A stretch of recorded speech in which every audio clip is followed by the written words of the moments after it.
नमस्कार दोस्तों, स्वागत है आपका अदिति की वाणी यूट्यूब चैनल में।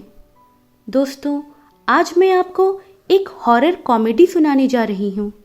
आशा करती हूँ आपको ये कहानी पसंद आएगी। तो चलिए शुरू करते हैं आज की कहानी। घर के हालात इतने बुरे थे कि 60 की उम्र में भी मुझे काम ढूंढना पड़ रहा था। मैं दिवाकर अपने इकलौते जवान बेटे की आकस्मिक मृत्यु से अभी तक उभरा भी नहीं था कि घर की आर्थिक तंगी और रोजी रोटी की ज़रूरत ने मुझे दर दर भटका दिया। नौकरी ढूंढते ढूंढते आज 15 दिन बीत चुके थे, पर मुझे कहीं नौकरी नहीं मिली। मेरी उम्र की वजह से लोग मुझे मना कर देते थे, पर मैंने हिम्मत नहीं हारी। काफ़ी मशक्क़त के बाद आखिरकार एक पार्क में मुझे चौकीदार की नौकरी मिल ही गई। पार्क में सुबह शाम काफ़ी लोग आते थे, टहलने के लिए, दौड़ने के लिए, और शाम में बच्चे खेलते थे जिन्हें उनकी माएँ पार्क में घुमाने के लिए लाती थी। काफ़ी अच्छा माहौल होता था उस पार्क का। मेरा दिन भी काफ़ी सही से बीत रहा था। पार्क में लोगों को देखते हुए मैं घर में पैसे लाने लगा था, पर मेरी तनख्वाह उतनी नहीं थी कि घर अच्छे से चल सके। मेरे घर में मेरी एक बीबी और एक जवान विधवा बहू है, जिसका एक 3 साल का छोटा सा बेटा विहान है। घर के खर्चे भी काफ़ी थे, ऊपर से विहान को पढ़ाना लिखाना भी तो था। सब कुछ कैसे होगा ये सोच सोचकर मैं थोड़ा परेशान होने लगा। पार्क में मेरे साथ एक और चौकीदार था, रमेश, जो कई सालों से वहाँ काम कर रहा था। उसने जब मुझे परेशान देखा तो मेरे पास आया और मुझसे पूछा कि क्या बात है चाचा, आप इतने परेशान क्यों रहते हो। तब मैंने उसे अपने घर की सारी परिस्थिति बता दी कि मेरा एक छोटा सा पोता है, मेरे मरे हुए बेटे की आखिरी निशानी। मुझे उसे अच्छे से पढ़ाना लिखाना है, पर मेरी इतनी तनख्वाह नहीं है कि मैं अपना घर ठीक से चला सकूं।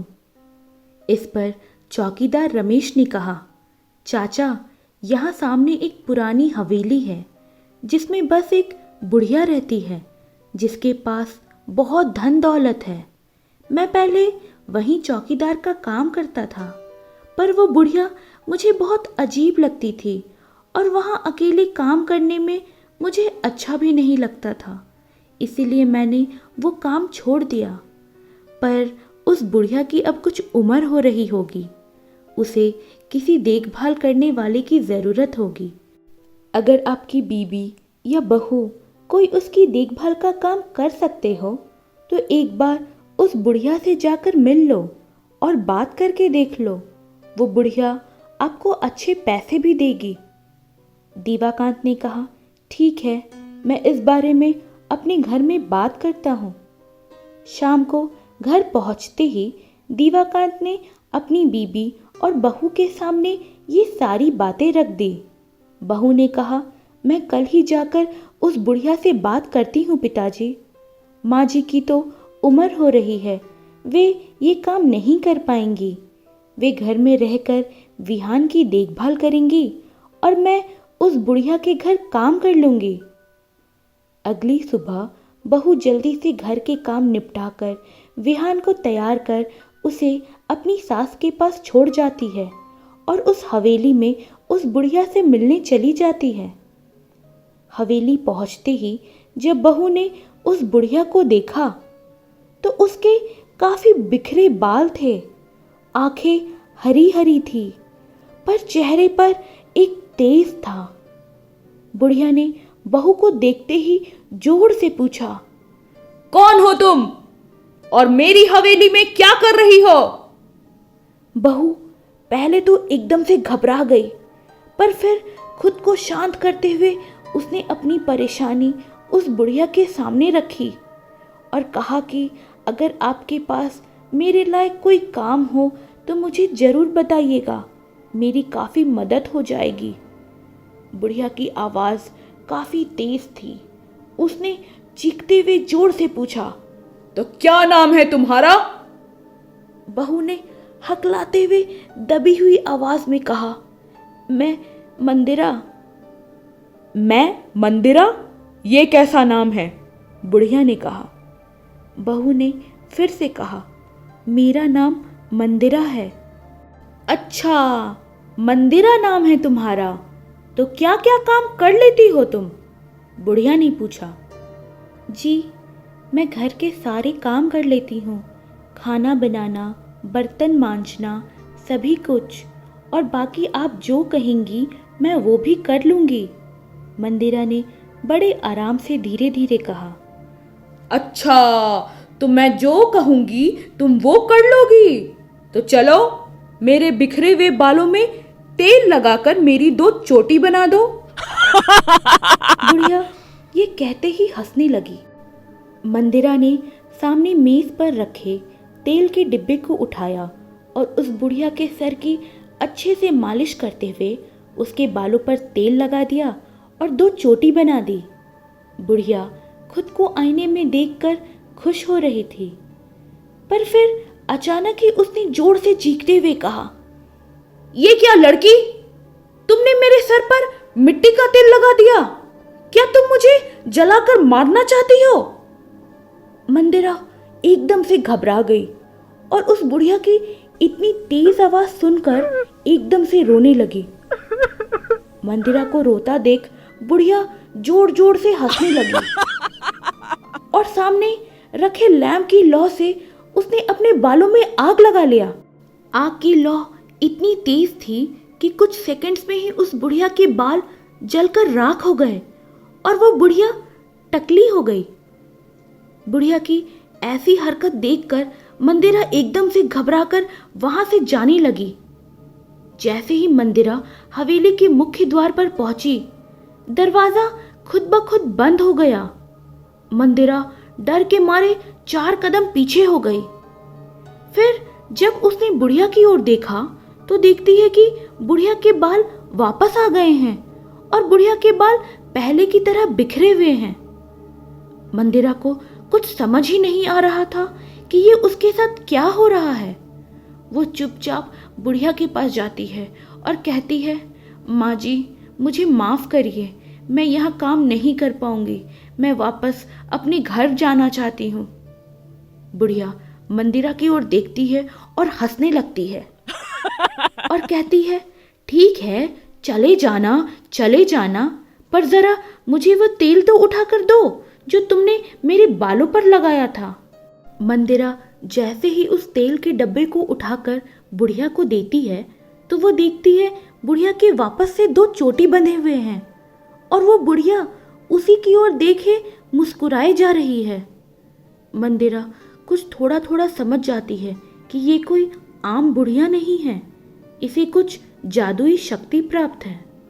मंदिरा बुढ़िया से विनती करने लगती है कि प्लीज मुझे यहाँ से जाने दीजिए, मैंने आपका क्या बिगाड़ा है।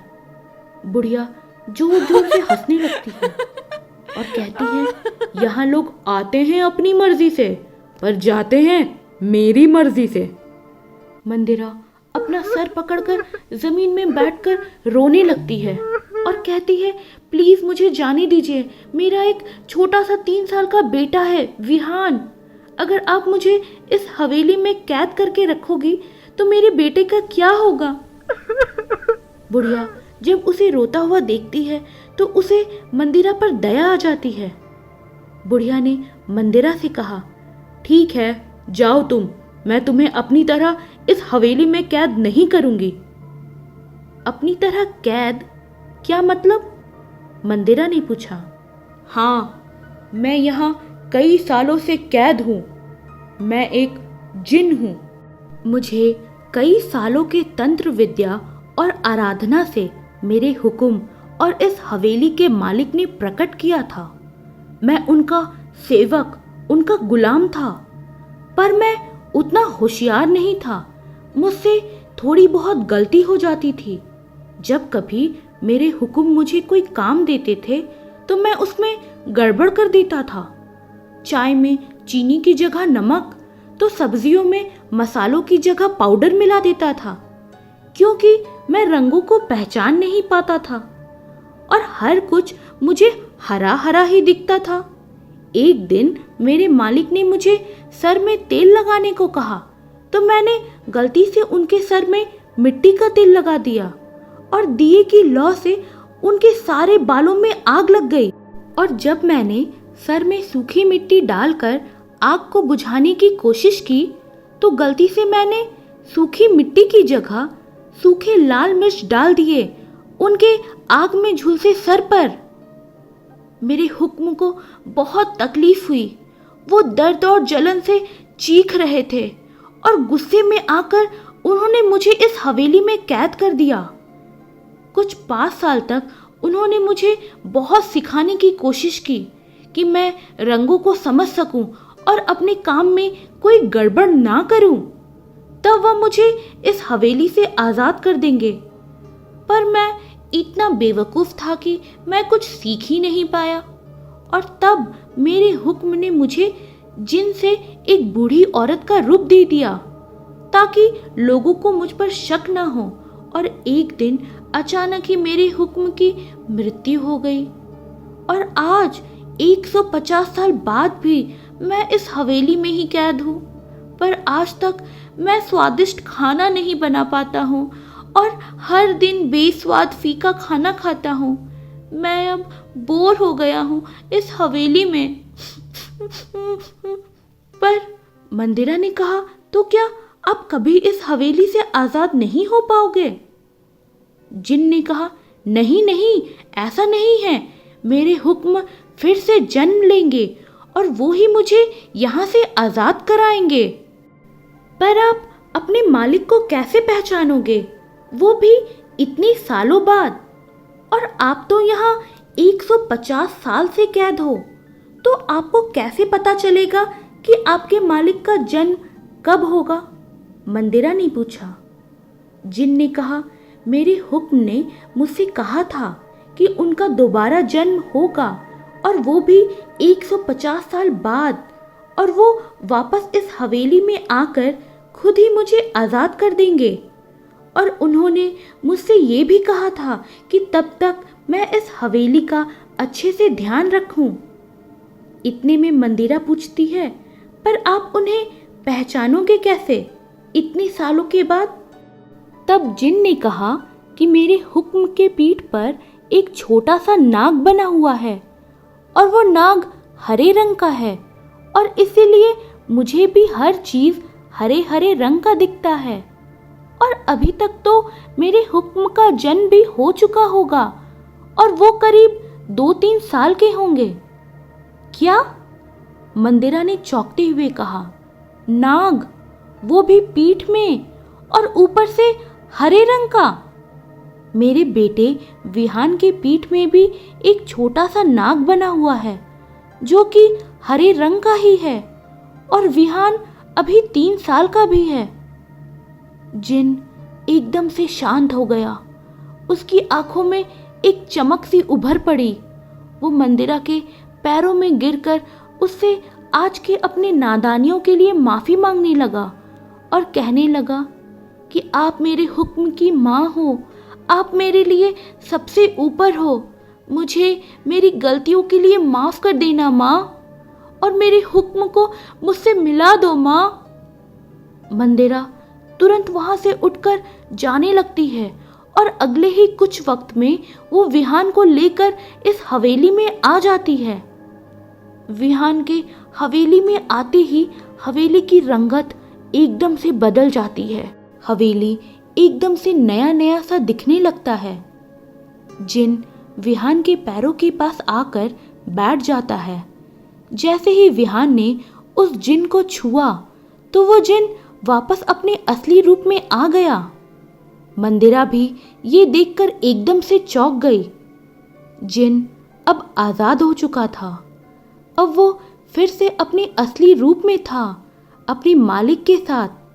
और विहान, मंदिरा और विहान के दादा दादी सब एक साथ मिलकर उस हवेली में रहने लगे। और अब 150 साल बाद जिन को मंदिरा के हाथ का अच्छा और स्वादिष्ट खाना भी खाने को मिलने लगा। तो दोस्तों, कैसी लगी आपको आज की कहानी? मुझे कमेंट कर ज़रूर बताइएगा और मेरी कहानी को लाइक और शेयर भी कीजिएगा और मेरे चैनल को सब्सक्राइब करना ना भूलिएगा।